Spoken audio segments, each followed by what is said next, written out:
da disciplina de Geometria Básica 1 e nesse vídeo a gente vai trabalhar a lista de exercícios que já consta na plataforma de vocês.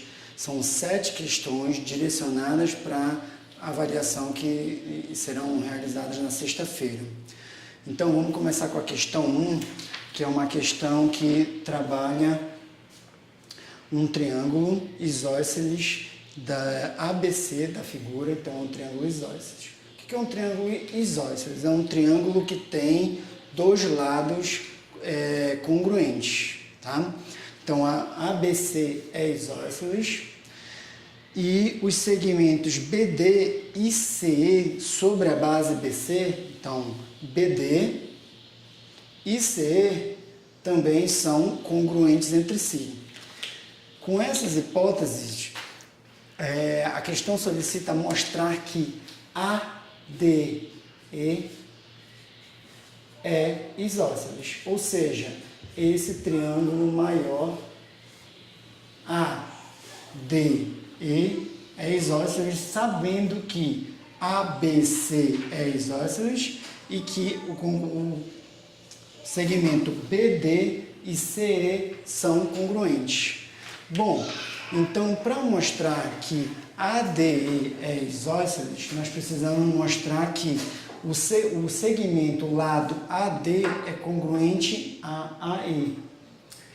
Para fazer isso, nós precisamos lançar a mão da noção de congruência de triângulos. Então, quando é que dois triângulos são congruentes? Quando todos os ângulos dos dois triângulos são congruentes e quando os seus lados homólogos são congruentes. Lados homólogos são lados que estão à mesma posição em relação aos ângulos, tá? Então, dessa forma, nós precisamos olhar para essa figura e lembrar de um teorema que diz o seguinte: em todo triângulo isósceles, os ângulos da base são congruentes, tá? Então, essa é uma informação muito importante. Por quê? Porque se os ângulos da base são congruentes, então esses ângulos aqui, que são os ângulos suplementares, AB, então ABD é suplementar a ABC, pois a soma deles forma 180 graus. Então, se esses dois são congruentes, os seus suplementares também são congruentes. E dessa forma, nós percebemos que os triângulos ABD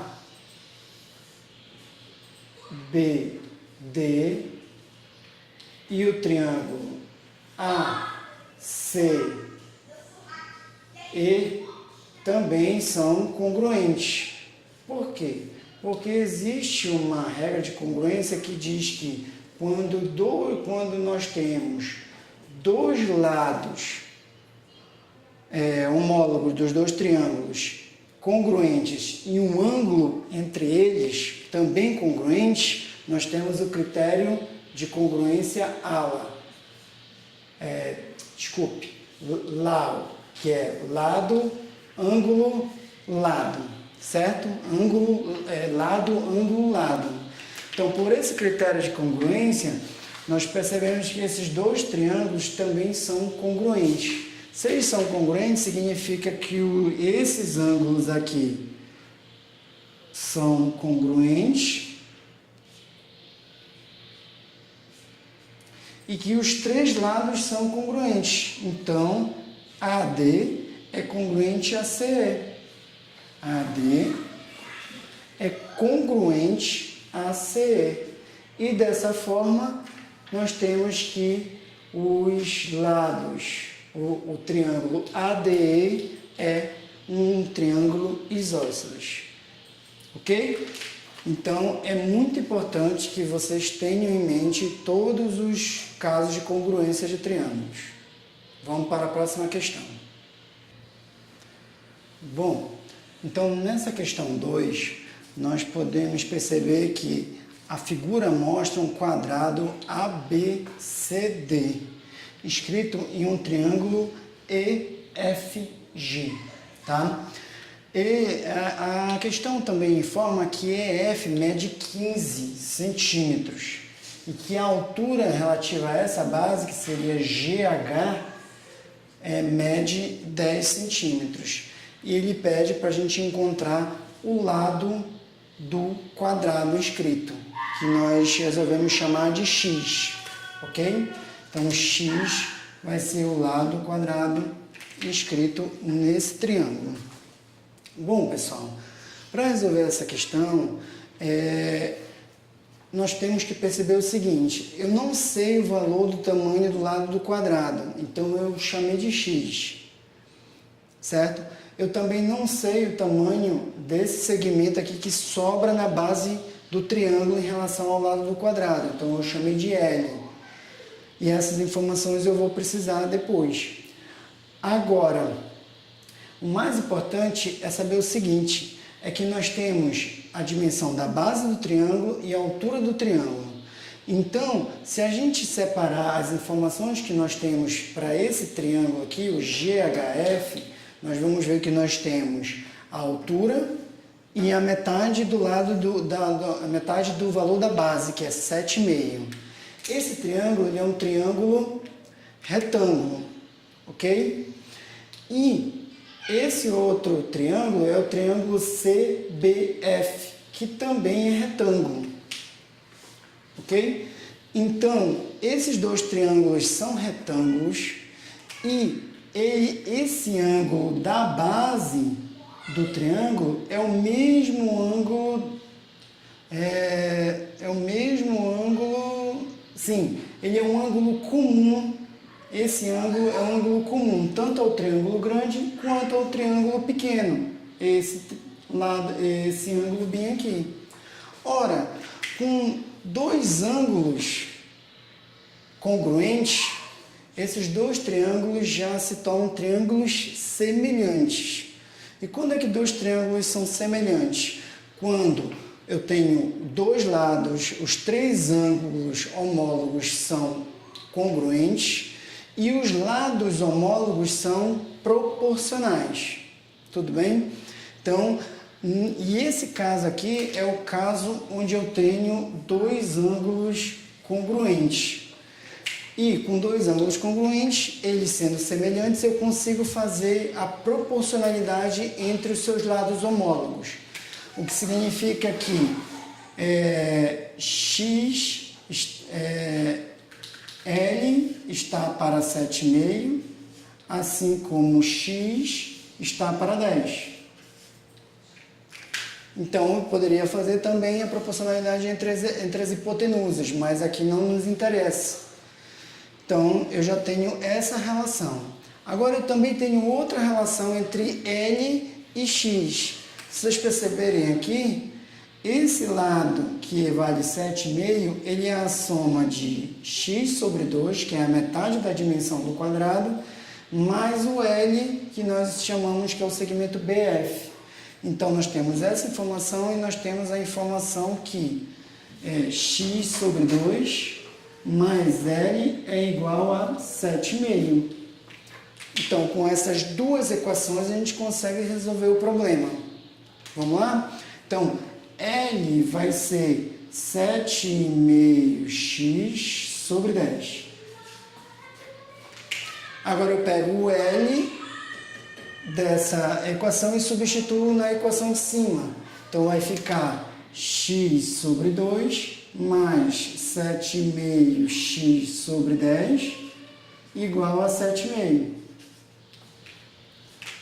Multiplicando a equação toda, essa daqui, por 10, nós vamos ter só apagar aqui, nós vamos ter a seguinte equação. Então, multiplicando por 10, nós vamos ter 5x mais 7,5x igual a 75.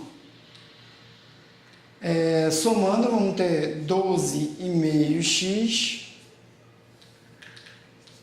igual a 75 e x igual a 6, porque 6 vezes 2,5 é igual a 75. 6 centímetros é o valor do lado do quadrado escrito nesse triângulo. Tudo bem? Então, essa questão 2 trabalhou o conteúdo de semelhança de triângulo. Então, vamos partir para a questão 3. Então, agora para a questão 3, podemos observar que ele mostra um triângulo ABC e ele dá as seguintes informações. Beta vale 40 graus, é esse ângulo do triângulo ABH, e gama é 30 graus, que é esse ângulo do triângulo BHC, certo? Então, o que ele pede é justamente esse ângulo delta, que é formado por esses segmentos BH e BX, tá? Eu chamei de H e de X esses pontos para poder explicar melhor a questão. Então, a última informação, que é a mais importante, é que esse segmento BX, ele é a mediana, é a bissetriz do ângulo ABC. Então, o que é uma bissetriz? É um segmento de reta que divide um ângulo em duas partes iguais, certo? Se as partes são iguais, então nós já sabemos que esse ângulo ABX é congruente ao triângulo XBC, ok? Então, esse ângulo que tem dois tracinhos é congruente a esse outro ângulo que também tem dois tracinhos. Então, para descobrir o valor desse ângulo delta, a gente precisa descobrir primeiro o valor desse ângulo ABC maior. E para isso a gente usa o teorema da soma dos ângulos internos de um triângulo. A soma dos ângulos internos de um triângulo vale quanto? 180 graus, certo? 180. Então, significa que se eu somar o ABC mais o valor de beta, que é 40, mais o valor de gama, que é 30, nós vamos ter o valor total de 180. Dessa forma, nós descobrimos facilmente que ABC vale 110 graus. Ora, mas se ABC é 110 graus e BX é a bissetriz, significa que esse triângulo aqui vale 55 e esse outro ângulo vale 55, certo, gente? Então, são ângulos, tá? Esse ângulo XBC é 55 e o ABX vale 55. Agora, o que ele pede na questão é o valor de delta, certo? Então, esse valor de delta a gente precisa descobrir através da soma dos ângulos internos do triângulo ABH. Eu já sei que aqui tem 90 graus, eu sei que aqui tem 40 e aqui tem 55. Então, eu consigo descobrir o quanto é somente esse triângulo aqui. Tudo bem? Se eu descubro somente esse ângulo, eu descubro quanto é o valor desse ângulo. Então, de que forma? De novo, aqui vale 40, é beta, mais 90, que é o ângulo reto, e nós temos o valor de ABH. Isso também tem que dar quanto? 180 graus. Então, ABH vale quanto? 90 mais 40, 130. Passa subtraindo, fica 50 graus. Então, nós temos que ABH vale 50, mas o ângulo todo ABX vale 55, aqui em cima, ó. Então, delta, a gente obtém isso fazendo o ângulo total, que é 55, menos 50, que é uma parte do ângulo. Então, delta vale 5 graus. Ok? Então, essa questão ela veio basicamente a gente trabalhar os conceitos de bissetriz e de soma dos ângulos internos de um triângulo. Então vamos para a quarta questão. Bom, agora para a questão 4, nós temos o seguinte enunciado. Na figura, nós temos que M é o ponto médio da hipotenusa BC do triângulo ABC. E AM é igual a 10. Calcule X e Y. Ok?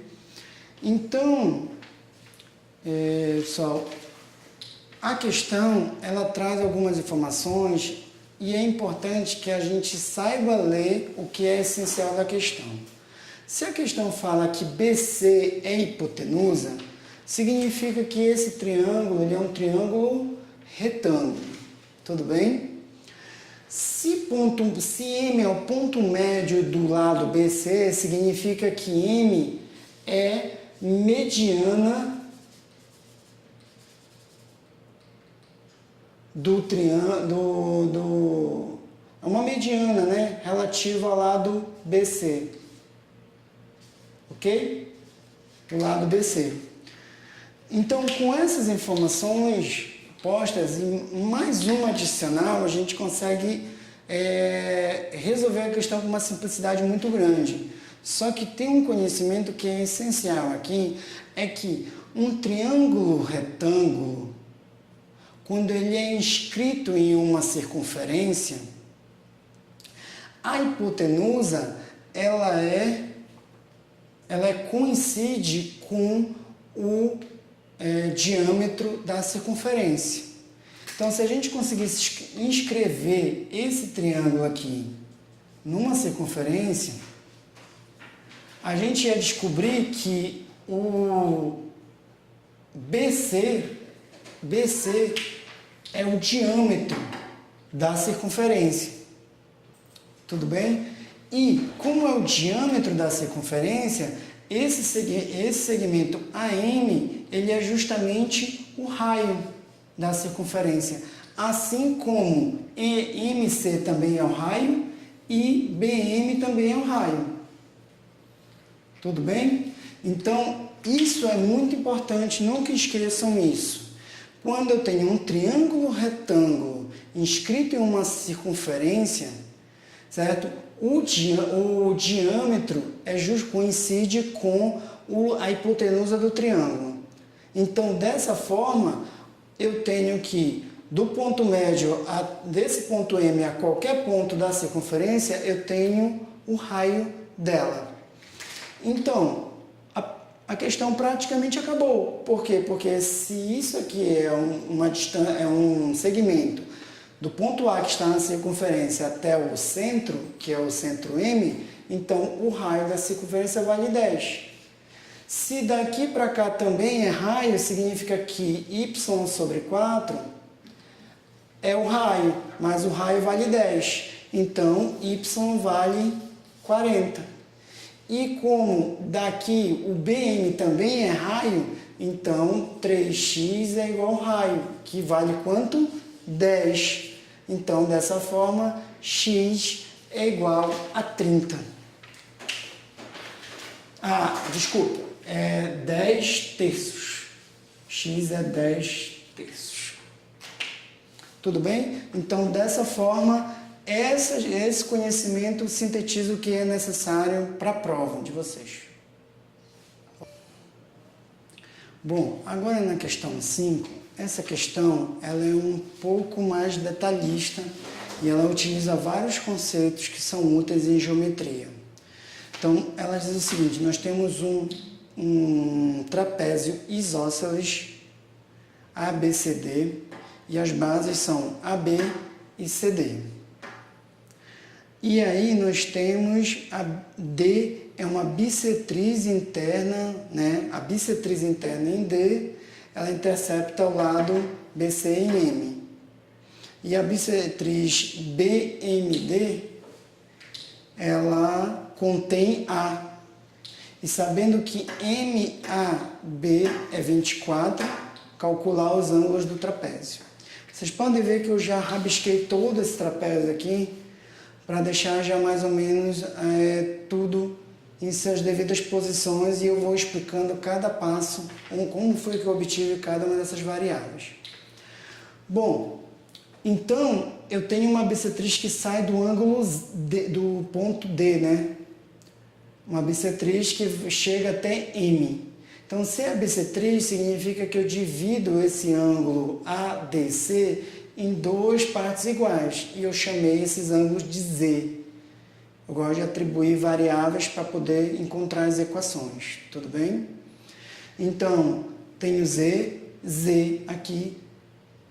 Agora, como esse trapézio ele é isósceles, significa que esse ângulo, esse lado AD é congruente a BC, certo?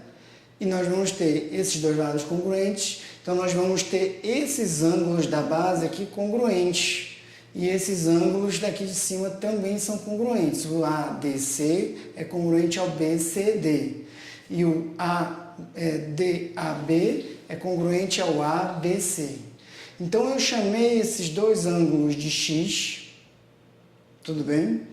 E esse ângulo, como ele é Z mais Z, que é 2Z, esse outro ângulo aqui também vai ser 2Z. Continuando a construção, essa é uma bissetriz que chega em M. De DMB, ou BMD, parte uma outra bissetriz. Então significa que divide esse ângulo todo em dois pedaços iguais. E eu chamei de Y, cada um desses ângulos. Ok? Então, parte, e essa bissetriz contém A, então ela chega aqui. E esse MAB é 24, é a única informação numérica que nós temos, esse valor 24. Então, se tudo vale X e esse pedacinho vale 24, então esse outro pedaço é X menos 24. Mais uma informação que está aí, está meio sobrecarregado, é que eu vou ter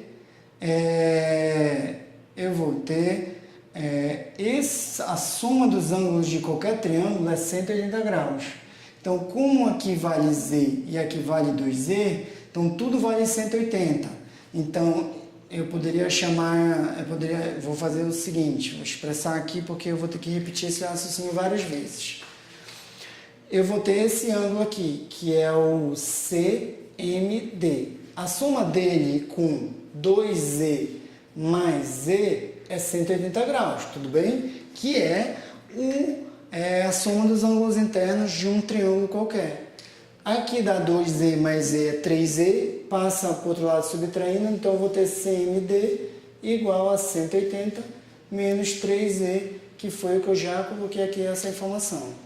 Aqui é x menos 24, aqui é x, y, z e 24. Tudo bem? Agora nós vamos partir para a construção das equações. Todas as equações vão ser regidas mais ou menos nessa mesma estratégia. Primeira coisa, nós notamos que nesse triângulo, olhem para o triângulo AMD. Esse triângulo aqui, AMD. Esse triângulo eu tenho y, z e x menos 24. E eu sei que a soma dos ângulos do triângulo é igual a quanto? 180 graus. Então, fazendo a igualdade e passando 24 para o outro lado, nós vamos ter que isso aqui é 204. Tudo bem? 204. Isso aqui é uma informação posterior. O 24 passa para o outro lado somando, então a soma dos três ângulos é 204. Agora, olhando para o triângulo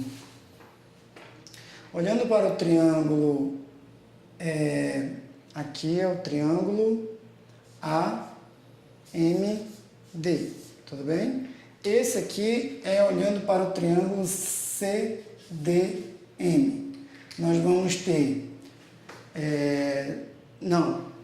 esse aqui é olhando para esse ângulo que é formado pela soma dos três ângulos. Então, eu tenho o CMD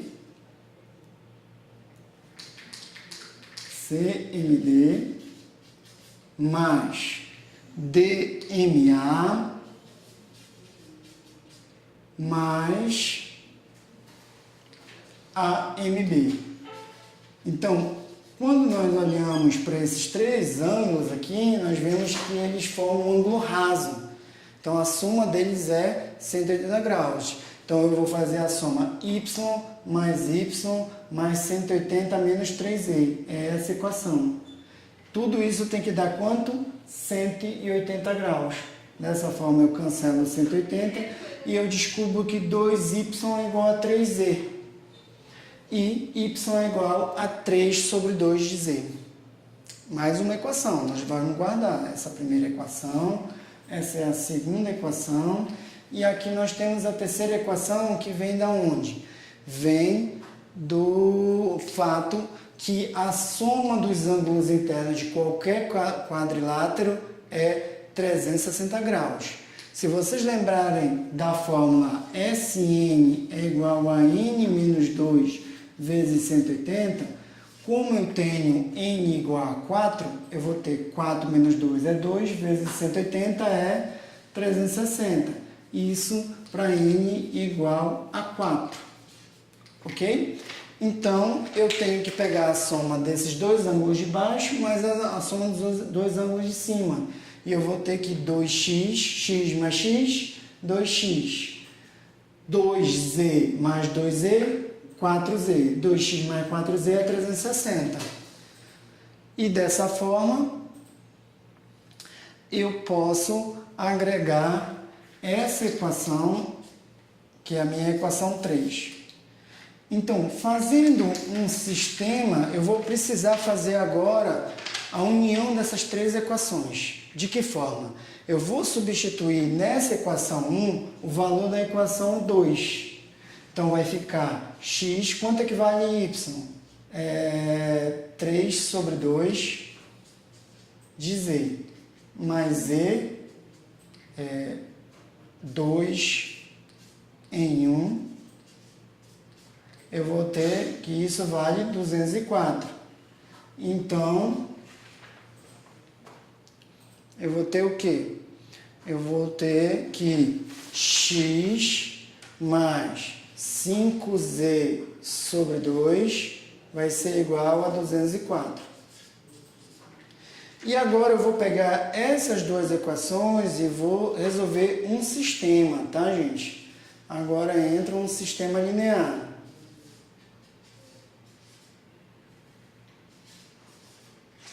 Pegar essas duas equações e resolver o sistema linear formado por essa última equação com a terceira. E aí eu encontro o valor de x. Encontrando o valor de x, eu encontro o valor de z também.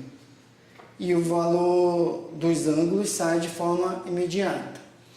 Então, eu vou multiplicar a segunda equação por 2, no caso, por 2, e vou subtrair. Então, eu vou fazer essa segunda equação multiplicada por 2 e vou subtrair da primeira. Então, 2x menos 2x dá 0. 2 vezes 5 sobre 2 dá 5. 5z menos 4z dá z. E 204 vezes 2 dá 408. Menos 360 vai me dar 48 graus. 408, né? 48. Tudo bem. Então, se z é 48, significa que em um ângulo é 2z.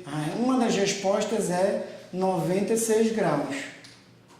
E a outra resposta é x. Como é que eu posso obter x? Posso obter x através de qualquer uma dessas equações. Vamos utilizar essa equação aqui, que já nos dá o valor direto. Então, substituindo z aqui, eu vou ficar 48 sobre 2, 24, vezes 5 é 120. Então, vai ficar 204 menos 120. E aí eu vou ter que o valor do x é 84. ok? Então, o outro ângulo é x, não é 2x, é 84 graus. E dessa forma, a gente finaliza a questão. Então, vamos para a quinta questão 6. Então, agora para a questão 6, nós temos o seguinte enunciado. Considere um triângulo ABC, tal que as medianas BD e CE, que se cortam em G, sejam congruentes.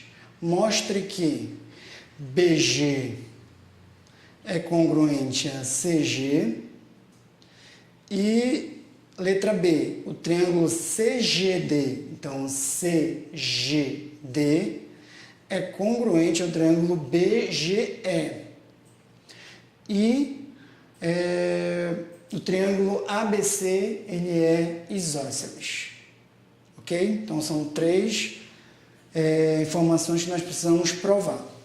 Então, gente, eu já fiz mais ou menos um esboço. BD é mediana.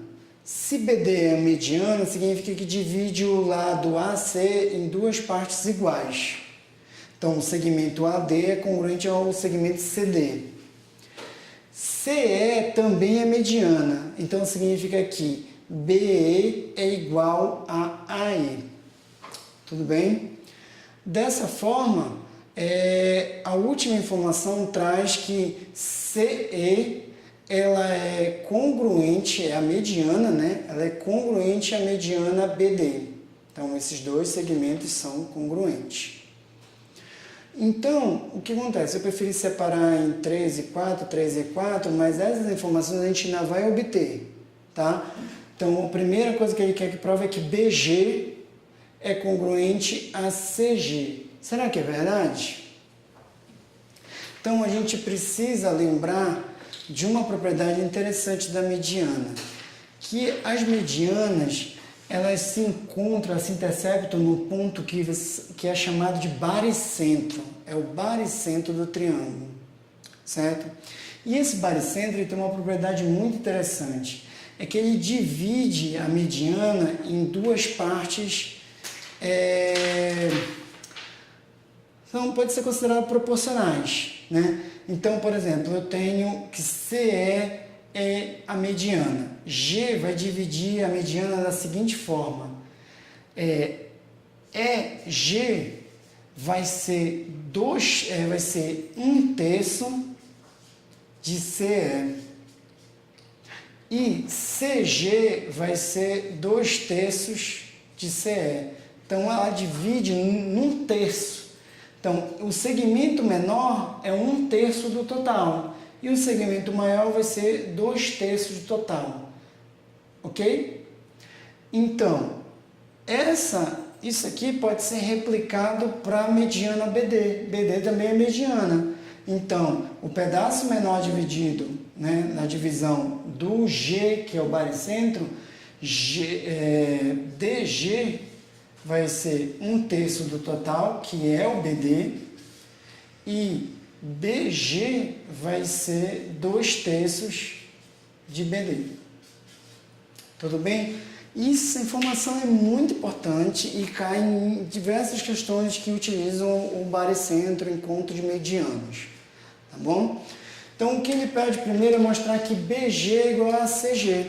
Ora, nós já temos por hipótese da questão que as medianas elas são congruentes. Então, significa que BD é congruente a CE. Tá bom? Então, BD vai ser congruente a CE. Ora, mas se eu multiplicar por 2/3, dos dois lados eu vou ter que 2/3 de BD também vai ser congruente a 2/3 de CE. E dessa forma, eu consigo chegar aqui. 2/3 de BD é o BG, que é congruente a 2/3 de CE é o CG, que é o que a gente queria provar. Tudo bem? Então, essa informação chegou exclusivamente a partir da informação que o baricentro divide a mediana nessa proporção. Tudo bem? Então, dessa forma, eu vou provar diretamente a congruência dos triângulos. Ó, esse pedacinho, eu coloquei 4 traços, significa que DG é congruente a EG. Então, tem 4 traços aqui e 4 traços aqui. Da mesma forma como BG é congruente a CG, então tenho 3 tracinhos nesse segmento, 3 tracinhos nesse outro, significa que eles são congruentes.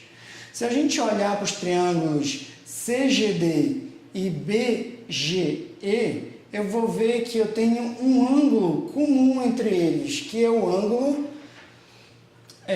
BGE, que é o oposto pelo vértice do ângulo CGD. Então, são ângulos opostos pelo vértice.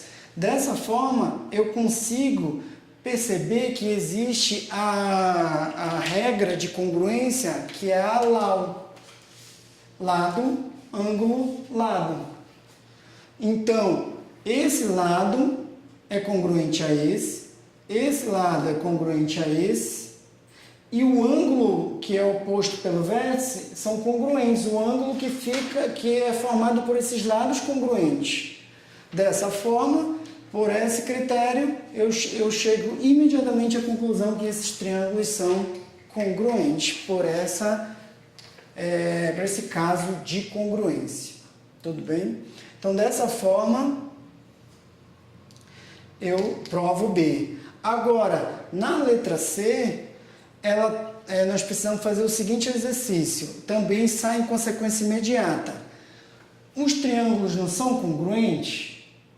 Significa que o lado DC também é congruente ao lado BE. Então, significa que esse pedaço do lado 2 é congruente a 1. Então, significa que aqui também é 2 e aqui também é 2. E aqui, ó, 2. Esse segmento é congruente a esse segmento é congruente a esse, e a soma dos dois é congruente à soma desses dois. Então, de uma forma imediata, a gente chega que o lado AC é congruente a AB. E, dessa forma, ABC é um triângulo isósceles, que é um triângulo que possui 2 lados congruentes. Vamos para a questão 7. Bom, pessoal, agora nós vamos para a questão 7, penúltima questão, e ela envolve uma seção muito importante do nosso fascículo, que é a parte de potência de ponto em relação a círculo. Tá? E essa questão, ela envolve uma relação muito importante que existe entre a potência do ponto P, o raio do círculo e a distância do ponto P até o centro. Tudo bem? Então, vamos verificar quais são os elementos que ele fornece. Por um ponto P, distante de 9 centímetros de um círculo de raio de 7 centímetros, traça-se uma secante ao círculo de modo que PB vale a metade de PC. Tudo bem? Então, calcule o comprimento do segmento PC. E vocês podem ver que ele deu uma informação da distância do ponto P ao círculo, ao centro do círculo, ele deu um raio do círculo e ele deu uma relação entre PB e PC, que essa secante vai ser dividida em 2 pedaços. Então, essa relação aqui também é bem importante. Esse pedaço é a metade do segmento todo. E, se a gente for olhar na teoria de potência de ponto, existe uma relação importante que diz o seguinte, que a potência do ponto P, que vai ser PB vezes PC, vai ser igual à distância desse ponto ao quadrado menos o raio do círculo ao quadrado. Ok? Então, essa relação ela é muito importante porque ela traz uma relação completa entre os elementos do círculo em relação ao ponto P. Tudo bem? Então, dessa forma, eu consigo calcular o PC. Por quê? Porque eu sei que PB é a metade do PC. Então, PB vai ser meio de PC vezes PC igual. Quem é D? D é a distância do ponto ao centro do círculo, que é 9 centímetros. E R é o raio do círculo, que é 7 ao quadrado. Dessa forma, a gente pode pegar que PC vezes PC ao quadrado vai ser igual a 2 vezes 81, que é 9 ao quadrado, menos 49, que é 7 ao quadrado. Então, dessa forma, nós vamos ter que 40, 50, 31, 32. Então, nós vamos ter que PC vai ser 2 vezes 32, PC vai ser ao quadrado é 64, e P vezes C, PC, que é o segmento PC, é raiz de 64, que é 8 unidades métricas. Tudo bem? Então, essa relação é uma relação muito importante para que a gente trabalhe, seja em relação de pontos externos, internos também, em relação ao raio do círculo e a distância desses pontos e as secantes traçadas a partir desse ponto. Tá? Então, vamos partir diretamente para a última questão, questão 8. Bom, pessoal, para finalizar a nossa videoaula, eu vou trabalhar a questão número 8. E é uma questão que envolve polígonos regulares inscritos em círculo. Certo? O polígono regular é aquele que tem todos os lados iguais. Então, como a questão diz assim, a altura de um triângulo equilátero inscrito mede 10 centímetros, então esse triângulo inscrito ele é regular, então todos os lados são iguais, na verdade ele é um triângulo equilátero. E ele fornece a altura, que é 10 centímetros. Então ele pede para calcular o lado do hexágono regular inscrito no mesmo círculo. Tá? Então, o hexágono regular é um polígono que tem 6 lados iguais. Eu tracei esses raios, mas o polígono é só formado por esses segmentos A, B, C, D, E, F. Ok? Então, ele tem o mesmo L, mesmo lado, ele é um polígono regular inscrito no círculo de raio R, mesmo círculo. Então, observem, no triângulo eu preciso, para calcular o lado do hexágono, eu preciso encontrar o raio do círculo. Porque tem uma propriedade muito interessante do hexágono, que ele é formado por 6 triângulos equiláteros. Então, na verdade, se eu descobrir o raio do círculo, como esse triângulo é equilátero, o lado do hexágono é igual ao raio do círculo, da circunferência circunscrita ao hexágono. Então, basta, a resposta é o raio da circunferência. Só que o que foi formado na questão? O valor da altura. E, de novo, a gente vai ter que pegar algumas informações teóricas sobre o triângulo equilátero. No triângulo equilátero, a altura, a mediatriz e a mediana, elas coincidem, elas são coincidentes. Então, esse segmento que sai do vértice A e vai até H, ele é tanto altura, forma 90 graus, como ele divide esse lado ao meio. E todas as medianas vão passar pelo centro do círculo. O centro do triângulo é o centro do círculo. Então, significa que O é igual ao baricentro desse triângulo. Então, se é o baricentro, significa que ele divide em 1/3 para baixo e 2/3 para cima. Então, o raio vai ser igual a 2/3 da altura. E quanto é que vale a altura? A altura vale 10. Então, o raio é 20/3 desse círculo. E o lado do hexágono regular inscrito nesse círculo também vale 20/3. E agora eu finalizo o vídeo Peço que vocês possam aproveitar essas informações para estudar para a prova, tá? Vai ser algo bem rápido, porque o vídeo vai chegar próximo da prova, mas espero que vocês assistam e que auxilie a vocês a resolver as questões da apostila e relembrar alguns aspectos teóricos que estão presentes no fascículo. Muito obrigado e até a próxima!